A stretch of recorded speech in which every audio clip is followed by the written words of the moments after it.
Welcome to another episode of Electable. I'm Deb Chubb, and our podcast is sponsored by Indiana Women's Action Movement. I am just thrilled to be here with Ray McCormick today, who's running for Congress in Indiana's 8th Congressional District. This is really terrific. I'm so excited to see you. I think you're a terrific candidate. And so I want to learn more about you and your platform. So let's just start. If you can just give us some information about your background. Where do you come from? What do you do? I come from right here.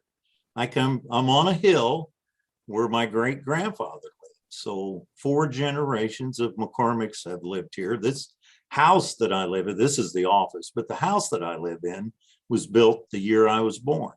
So I've really lived in the same spot all my life, except being away for college. But it's always been a farm, and I farmed all my life. So my father was going broke farming from being flooded, and he decided to get into the insurance business. So this was a big insurance business on our farm. So I took over farming when I was literally old enough to drive a tractor, which was pretty young, and have been farming ever since. But Cyrus McCormick, the inventor of the Reaper, was our relation. Clarence McCormick was my grandfather and Undersecretary of Agriculture in the Truman administration. Wow. And I've been quite active in conservation all of my adult life. So I've traveled all over the country, but in particularly a lot to Washington, D.C. to lobby on climate change with Richard Lugar, to work with President Obama. I helped with the rollout his Great American Outdoors initiative. I've worked on endangered species, Clean Water Act, the Farm Bill. And so I've been there many, many times and across the country as a speaker on conservation. So my whole life has been driven by a desire to make a difference about our land and its resources and the water and wetlands and so forth. So, all I'm trying to do is fulfill my destiny, and running for office is a great way to do it. I really didn't realize how many times a day or a week I would get a chance to talk to people, and people are like, I saw on your website, you're just talking about these conservation things. Well, then I explained why it is so darn important and why people need to be educated on all this. And so we'll get into that. But certainly I'm being well received, and it's a bipartisan supported platform. So everybody wants to see the land taken care of. Everybody wants clean water.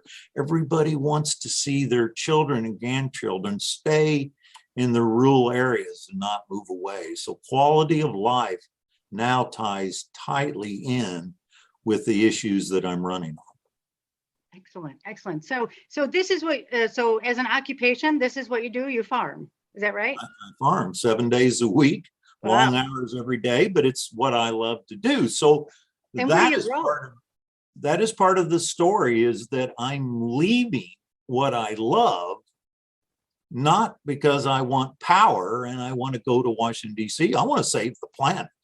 And we've got a way of doing that through putting carbon into the soil. So when you believe, as a lot of us do, we're at the tipping point, this message, this plan, this formula is the only one by which we can save the planet. So that's why I'm running, to save the planet, is through these conservation measures that we'll explain is exactly how we can get it done.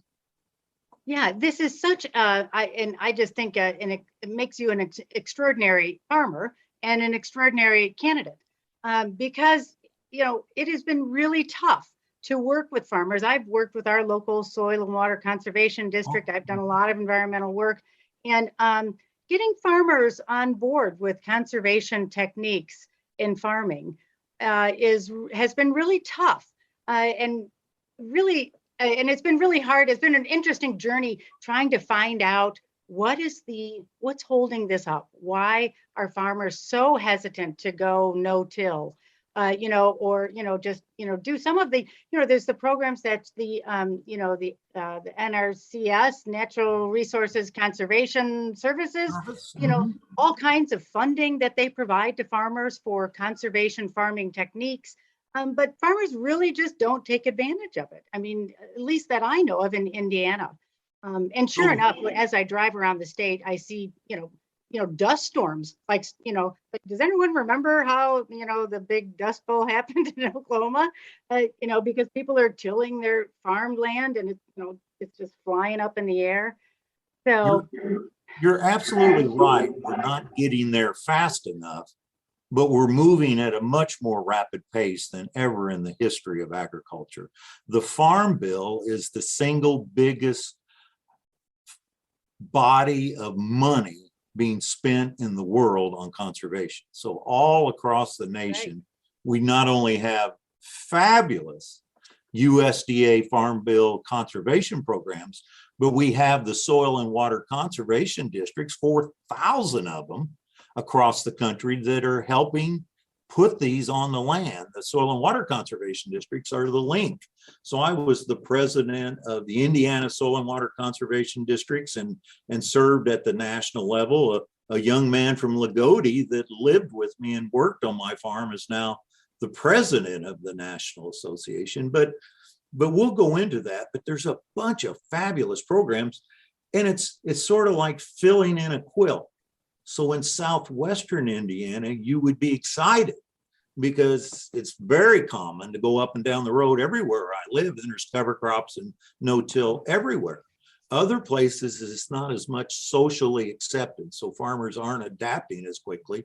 And part of that is leadership in those soil and water conservation district offices, NRCS offices. So in southwestern Indiana, the part where I'm running is heavy in adopting all of these methods, farming methods that make so much difference. And you talked about the dust, but it's literally a mud bowl when you cross the White River or Wabash.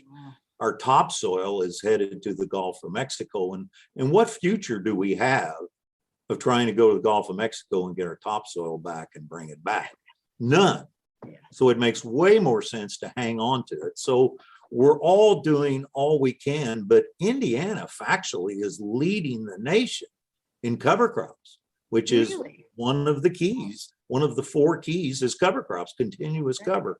Indiana 2 years ago had 1.5 million acres of cover crops. So cover crops, for those that don't know, that's what I put on every acre of my land with my combine as I'm harvesting. So it all has an instant layer of green growing on it that can sequester carbon, hold nutrients in place, build the soil structure, grow higher yields. So I grow cover crops like a mini on every acre that I farm, so that we're covering the ground, sequestering carbon the year round. So we do it with corn and soybeans, but we do it with cover crops in the fall and in the spring, then we plant into them. So mimicking nature by having a diverse species growing on the ground and sequestering carbon with the energy of the sun is how we get the carbon dioxide out of the atmosphere. We're already way overloaded, and it's a beneficial. Carbon is the most important element in your body, but also in your soil. Do you know that the makeup of the elements in your body is identical to the makeup of those elements in the soil? Exactly the same. So as you eat a carrot or ear of corn, think about that. You're eating something that comes from the earth. So as your body grows and evolves and so forth, you have just the same percentage of carbon and hydrogen and nitrogen and everything in your body as what's in the soil. So it's an exact duplication. Even our DNAs are quite similar too, which makes sense too. Yes, it does. All right. So this is great. And I could talk to you all day about, Let's do it. I've got all day. We're going to talk about this. No, I know, but I want to talk about some other things too. So tell me, what are the other, what's your platform? I'm sure that it is conservation farming, which is great, saving the planet in that way, and doing whatever you can to both adapt and mitigate climate change impact. So those all intertwine with clean water. Mm-hmm. So, as we see some of the issues across the country, clean water is a big issue, whether you're in Flint, Michigan, or you're drinking out of a well in southern Indiana, Yeah. or you're looking out at the river and what's happening to the hypoxia zone in the Gulf. All those are closely tied with what whether it's on your yard, your golf course, your city park, or your farm, all of that is closely tied with what we do on the land.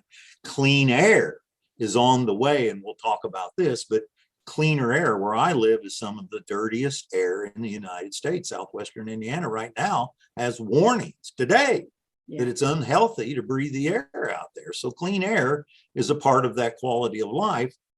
Those things also tie in with nutritious food. So the food that you buy in the supermarket today is considerably less nutritious than what your grandparents ate.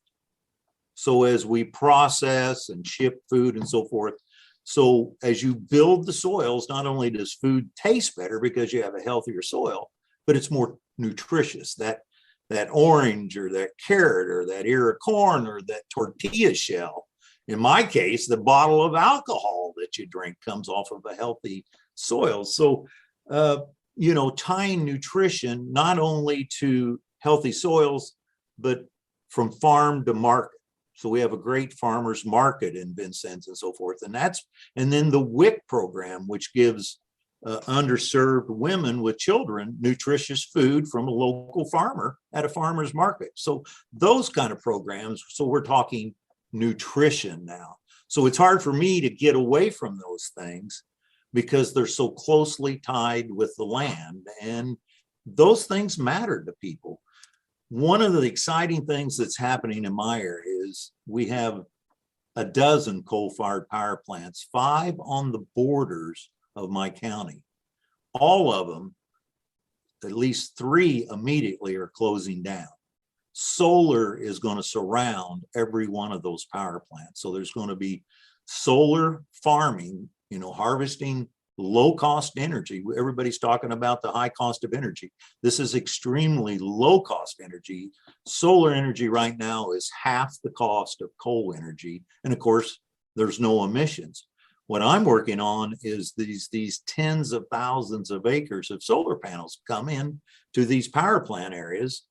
We're meeting tomorrow with a solar company out of California. We're designing the solar farms so that we can grow pollinator habitat. We can grow native prairie grasses, so we can graze sheep. We can grow cantaloupes, watermelons, broccoli. So we're going to design them so that we grow things under the solar panel and harvest the sunlight. So it's sort of a shaded environment that lends itself to specialty crop production and pollinator habitat. So the bees are in trouble. So all of those things are coming along with these giant solar farms. The one I'm signed with is proposing 14,000 acres between my desk and that power plant. 14,000 acres. Wow. Also, with that comes low-cost energy. So data processing. So the biggest user of renewable energy in the United States is Facebook.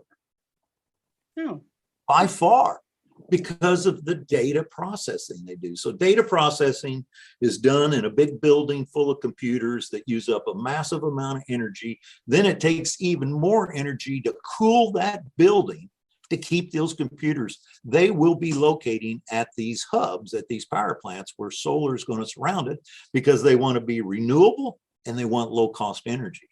Following in with that data processing will be those companies. So there's going to be phenomenal economic growth in my area. And it's not a prediction. I've already signed. I'm meeting with another solar company tomorrow, helping them design theirs. And so it's going to happen. So low cost energy, renewable energy, and I'm running 2 cars right now. I've got a car that's got 5,800 miles on it, costs $36,000, and I'm charging it off my solar panels in the middle of the day. So I've got less than $30 in charging cost at 5,800 miles. So as soon as we get the chips, as soon as we get the cars, people are going to say, so long, oil company. I'm going to run off of my solar panels. And we've got 2 cars now that we just charge up here at our house. I'll be going to a fundraiser in Indianapolis tomorrow night and be able to make it up there and back for zero. Won't cost me anything. So that's coming. So solar at the home and solar in giant farms are both here now. So that's exciting part of what the future is and why there's going to be a good future in the 8th district. That's awesome. So I want to talk about some of the other issues that tend to resonate in rural areas. Of course, it's diminishing access to healthcare in those areas. So let's talk about that. Let's just talk about that one. Okay. So my good friend, Tom Thompson, he has a family practice at Monroe City. He's a dying breed. His parking lot is packed. So when you cut your finger, or when you're getting pneumonia, or when you have a mental health crisis or a family crisis, you go to him and you get right in the door. You don't have to wait, and you get taken care of by a family doctor for a very low cost. And if he don't have money, he helps you. That's disappearing. So not only is the availability of healthcare, where you have to drive 40 miles to get to the Vincennes Regional Hospital, you're not likely to come if you're getting pneumonia, if you got to go to the emergency room. So as these family doctors leave and the availability of primary care doctors leaves rural communities, communities suffer. The health of women suffers. Childhood mortality and pregnancies that go wrong. So many things can be cut off affordably with a primary care doctor. Now, we have a nice hospital here in Vincennes, but again, people drive from a long way to get to the emergency room for primary care.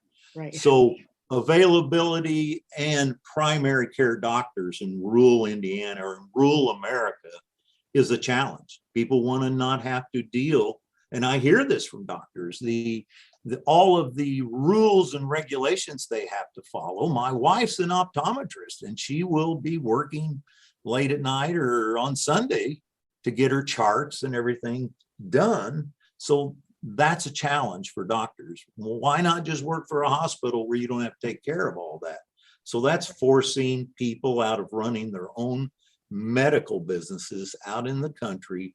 And, used to, we said doctors came to our house. I can remember when the doctor came to my house because my mother had ate bad mushrooms that we picked. The doctor came to the house. Wow. Now we can't even hardly go to the local doctor because you don't have one.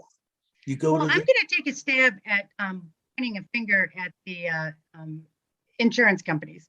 And I can see that doctors, as much as we complain as, consumers of healthcare about insurance companies, that we pay too much in premiums and then co-pays and then deductibles, and then too much stuff isn't covered after spending all that money, that doctors are also getting the squeeze. So like you mentioned, your Tommy Thompson down the road, if he's on his own, he has to go through all kinds of, crazy machinations to get insurance, approved and for each patient and pre-approval. And then they will say, okay, well, we'll give you 50 cents for that operation that you just performed. That's what happens to my wife. Right. So as a eye care physician. And so it's more preferable for insurance companies to work with bigger corporations, hospital corporations, where they can strike a deal and get a discount, so that they're only going to pay, a very small amount. And the hospital, maybe has more administrative funding that supports that. And then doctors just make a salary. I can certainly see why that is a problem. I have a friend that supplies home care equipment. So beds, oxygen tanks for people that more and more we get hospitalization from home. He won't accept Medicare. He says, I just can't make a living Yeah. with all the paperwork to have to work through Medicare. Well, you know what, I mean, I'm on Medicare now, but doctors that won't accept Medicare really cuts off a lot of people because of the bureaucracy and lack of good pay for their services. So, And I think that's especially a problem among mental health providers because they are not often in big, conglomerations. They're often in small little firms. And so they do not have the capacity to deal with I'm all of glad that. you brought that up, because certainly rural healthcare and mental health care has got a big focus. I hear it on the rural radio. I hear it on the Farm Bureau network. I see it in farm magazines. I hear the president of Indiana and the National Farm Bureau talking about it, because, that stigma that was placed on those who went for mental health care. Well, farmers pride themselves on being tough and strong and hardworking, so they would never allow their known throughout the community pickup to be parked in front of a place that provided mental health care. So getting over that stigma out in the country, as much stress as farmers go through with weather, so many things you can't control, along with family and all the other problems you run into. It is a big problem out in rural, and we're trying, I think the whole agricultural sector is trying now this year to really get on it, because it's a problem. Yes. So, okay, let's switch topics a little bit and talk about education. There's been several reports nationally that show Indiana to be about 10 years behind on technology jobs skills, and really placing them out of competition. In fact, US Senator Todd Young was very proud of some legislation he got passed to create these incubator hubs, technology things. But what he really needs to acknowledge is that they're great, and those are competitive grants to have those, that Indiana will no way get one because we are not at all competitive in technology skills. So we're, it's a great bill if he passes it, but it certainly is not going to benefit Indiana if we do not have technology education that will produce technology innovation in Indiana. So we heard it from the CEO of Eli Lilly. That's right. He said it. We're going to spend billions of dollars in North Carolina and Ireland and so forth, because Indiana is so far behind on education, math, and science, lack of inclusiveness, and on and on. Not enough renewable energy. So our own Eli Lilly of Indiana is going elsewhere. And I grew up, going to a tiny little rural school, but it was the great equalizer. So not only do we need educated people, but we need public education where everybody, I didn't realize all these kids around me were so poor when we were going to grade school. They're just your friends, but they all got an equal chance to lift themselves up through that public school, and did. Yeah. And as John Gregg said, and I think I'm in the same case, I graduated in the top 10 of my class. Unfortunately, it was the bottom half. So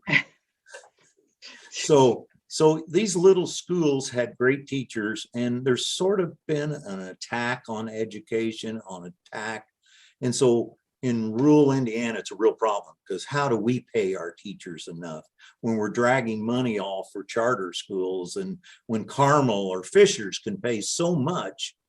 Recruiting in teachers and having good teachers is a very systemic problem in rural areas like my 8th district.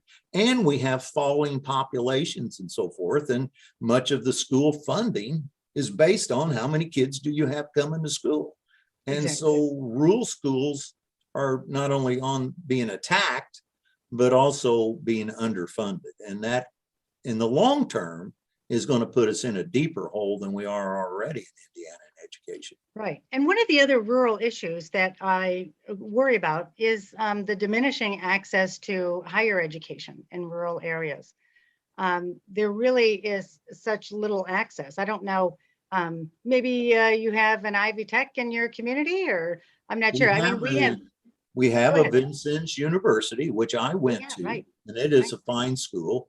Evansville has two fine colleges. So, and we have Purdue and IU and Notre Dame and on and on. So Indiana has some outstanding universities.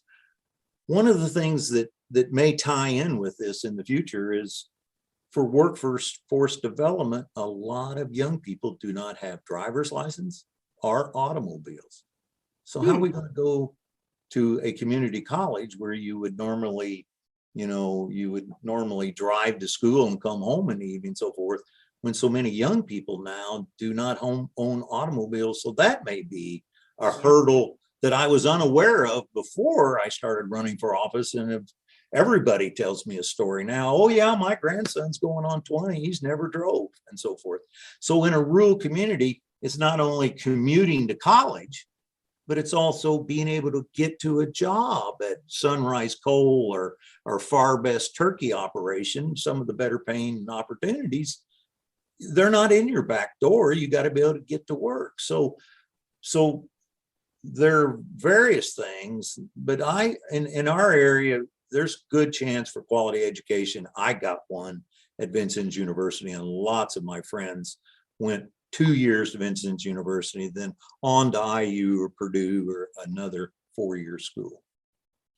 So tell me about the employment situation there in the 8th district. Are jobs that used to be, like manufacturing jobs that used to pay, 10, 12, $13 an hour, are they now 18, 20, $22 an hour? Did the wages go Well, up? I went to the job fair. So Uh-huh. before I was going on the campaign stop, I went to the job fair at Vincennes University. So it was the economic development people and Chamber of Commerce, and then all these businesses that need employees. And, I was about the only one there. So you have So, dozens of tables of people trying to hire people.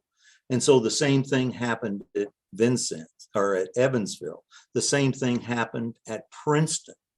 so You did you ask the cannot, employers what they're paying? I mean, that's what because I went to some job fairs yes, too, poking around. yeah. And so, yeah, so what are they paying?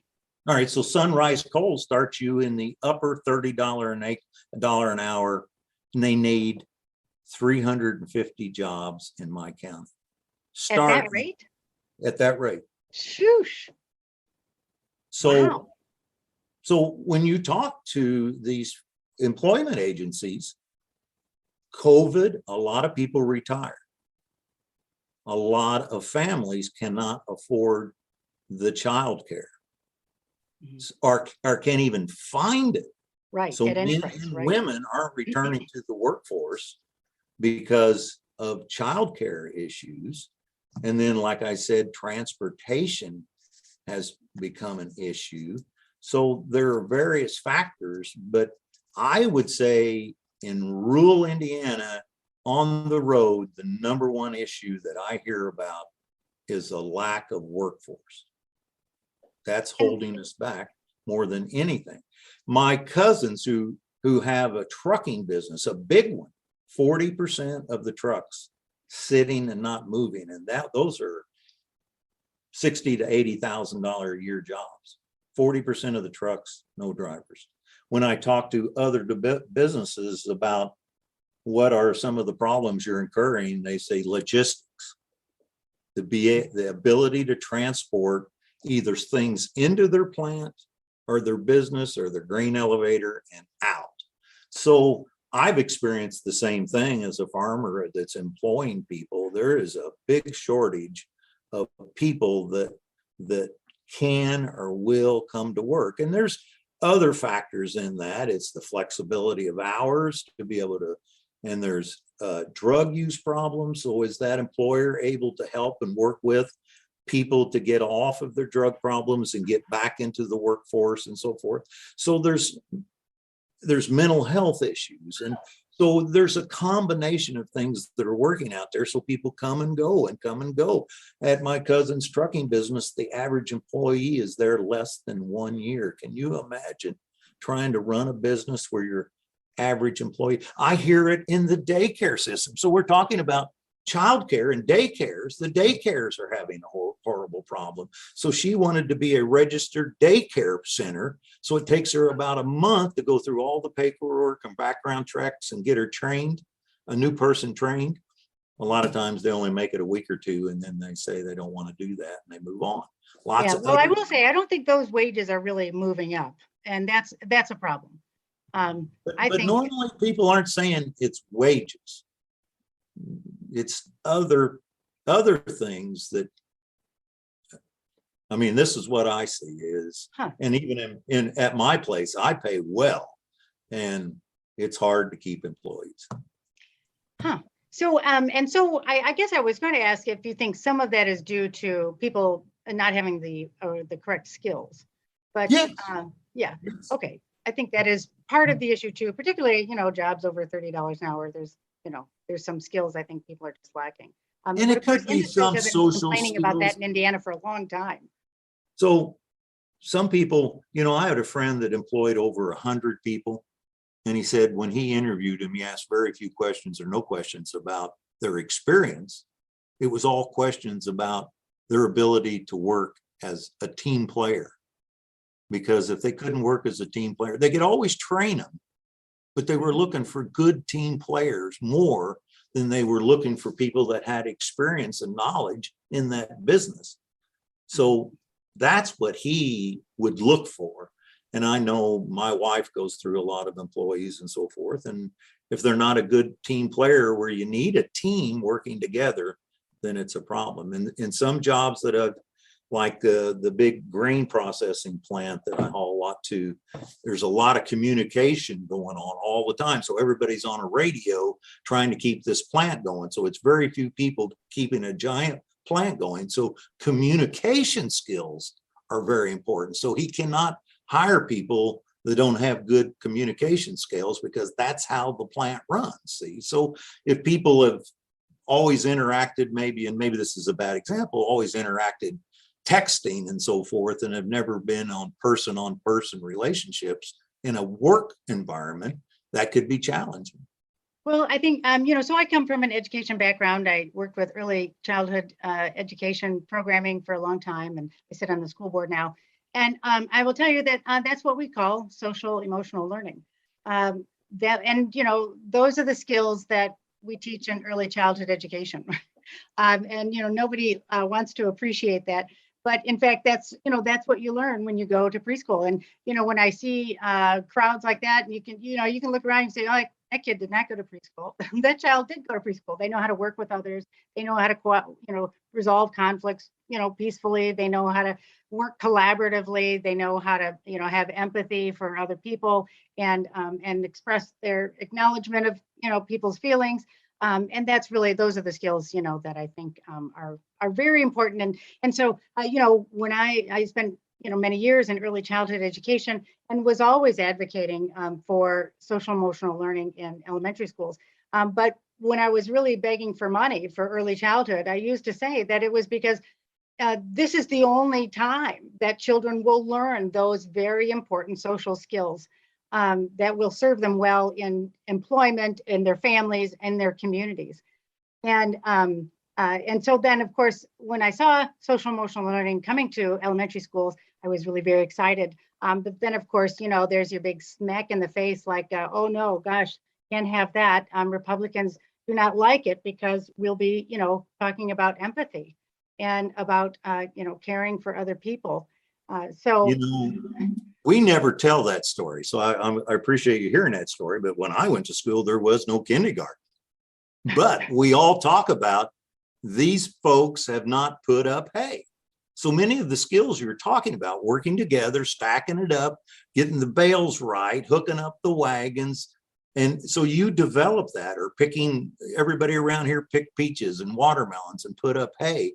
So you do learn a lot about interacting and working, and you become appreciative that there's a lot better jobs than putting up hay. So, but a lot of kids used to do that because we used to need a lot of labor. So a lot of people my age go, oh yeah, I used to put up hay all summer, or I worked in the melons all summer and stuff. So you learn some of that working together and helping each other, and empathy for somebody that's having hard time keeping up and meeting new people out on those farms. So in a work environment on a farm, you learn some of those same skills.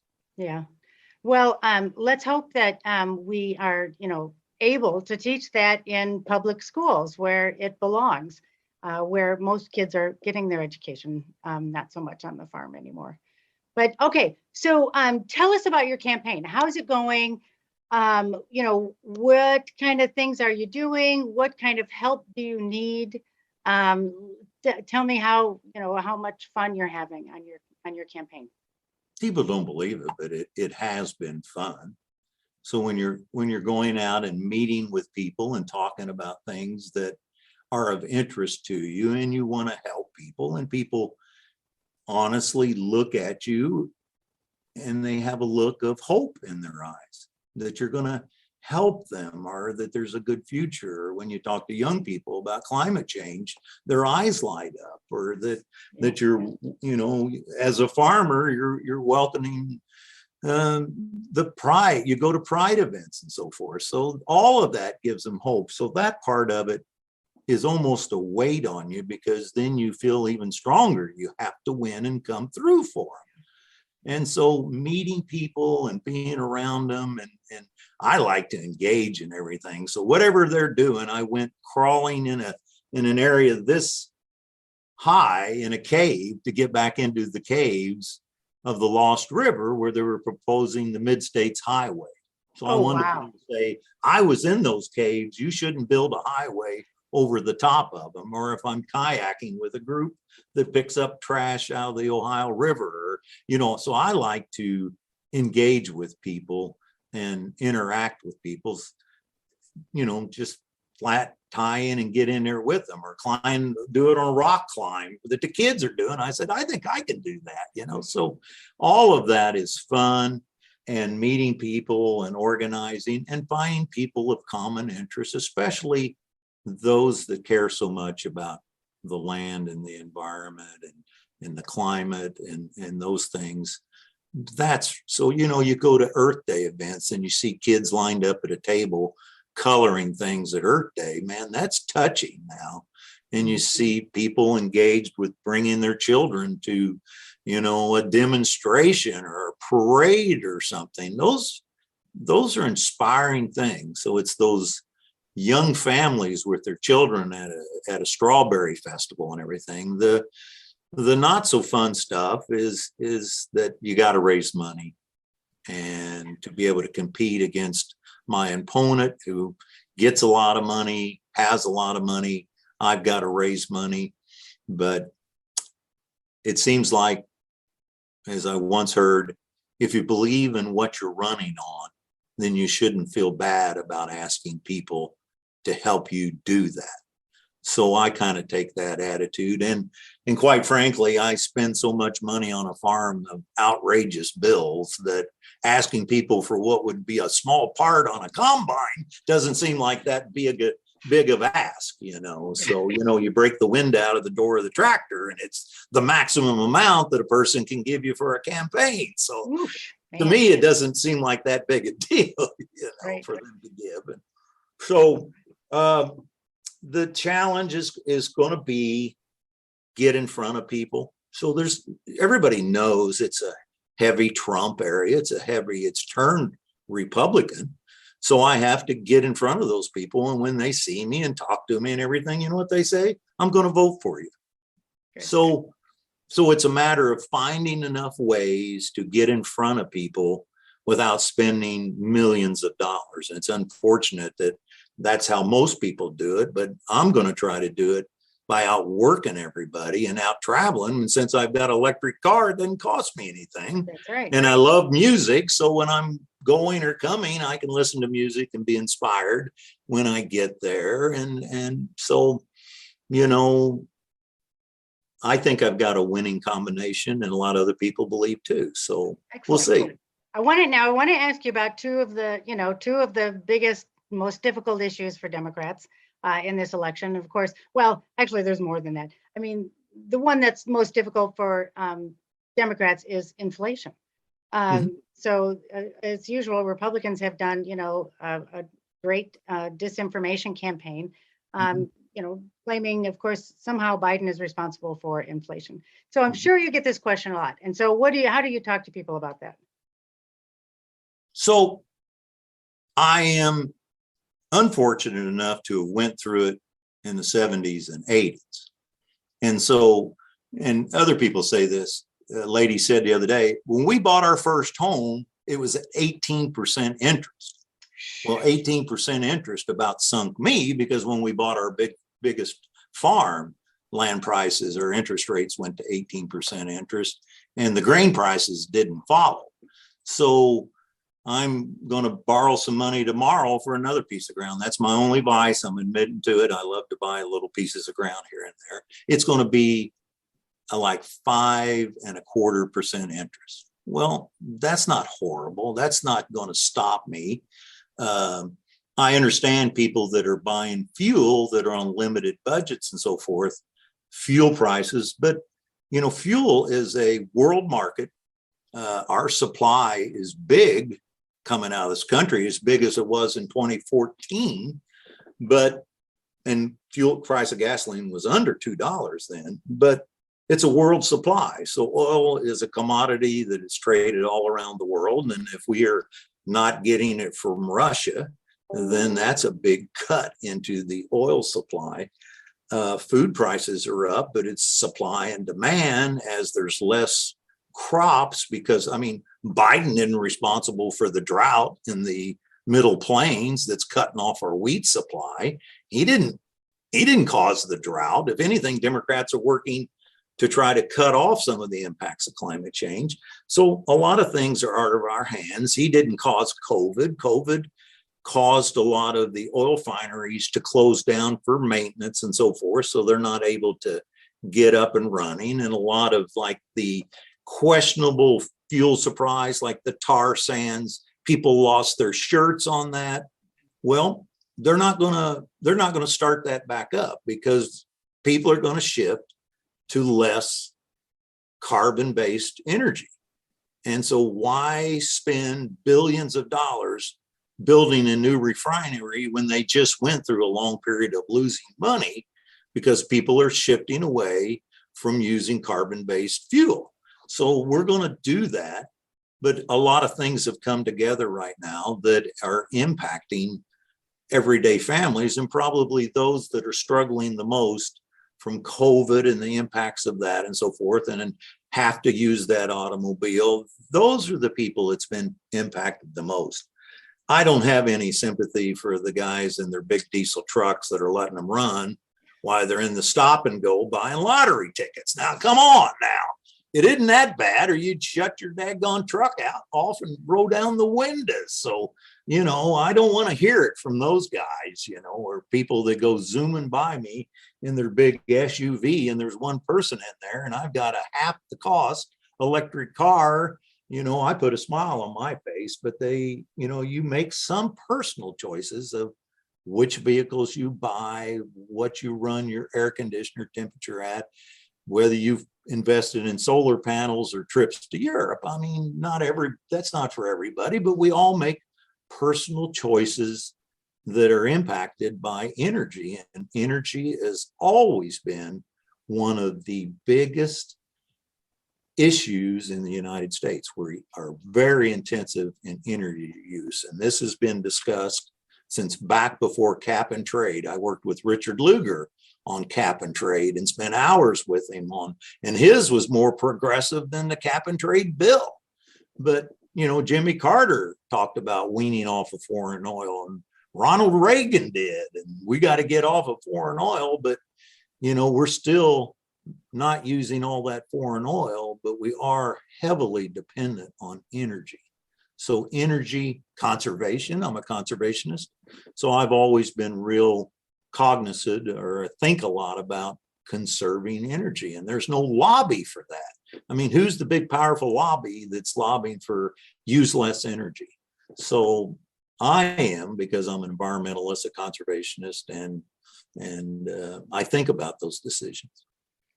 Great. Okay. And now I'm going to ask you about one of the other tough issues that Democrats are facing this election cycle, and that is, of course, guns. And I'm sure you know Indiana is about to, our bill that was passed last year is about to go into effect on July 1st, making it, you can walk around with a gun without getting a permit now.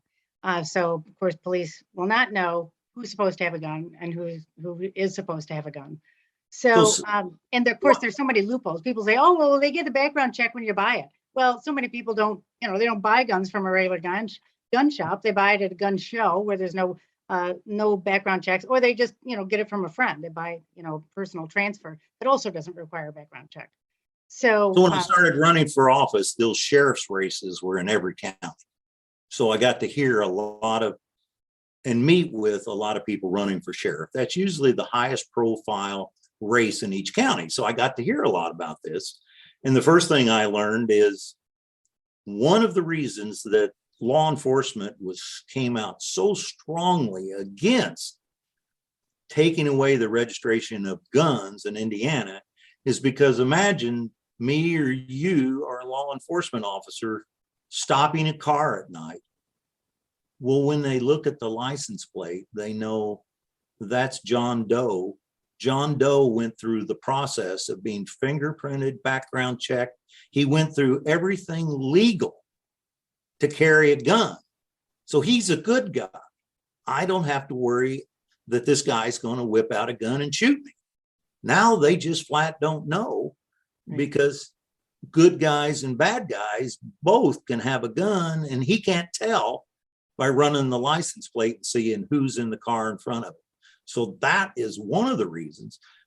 One of the other reasons is the money that was used to register those gun owners went back to law enforcement. So essentially that bill defunded law enforcement officers. So that wasn't a big deal, but that's part of what happened from that. And how are you feeling about the federal action that's taking place now? So there's a bill that may pass that I think raises the age to get long guns to 21. I think it enhances some of the background checks, background checks in more situations.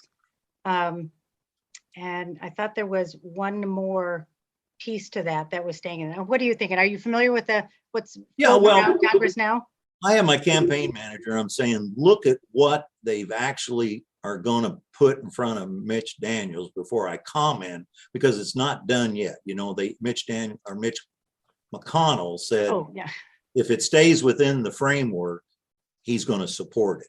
So let's see if it stays within the framework. But generally, I can talk about that. So I had my dad teach me how to shoot a little 22 when I was a young man. And then I got to eventually go rabbit hunting with a shotgun. And now I have a duck hunting business. So I'm around people with guns all the time. So we are very strict on keeping your gun unloaded in a case. You carry it in a case to the hunting blind and so forth. So I know how dangerous guns are. And these are not high capacity clip guns. These are guns for shooting a duck. If you duck hunt, you get 3 shots. So federal law mandates for a mallard duck, you get to shoot 3 times. Well, that's a federal legislation limiting the number of shots for a duck. Wow. So I think we can have, that people argue, well, you need to be able to put 250 round clips in a gun. I can't imagine how anyone needs that. So I'm against high capacity clips. I don't think guns that are made to shoot people. So you have 2 kinds of guns. You have guns that you hunt with, and you would deer hunt with it or squirrel hunt with it and so forth. And you have guns that people carry that they're going to shoot somebody with it if certain circumstances come up. And I tell people, I don't own a gun made to shoot people.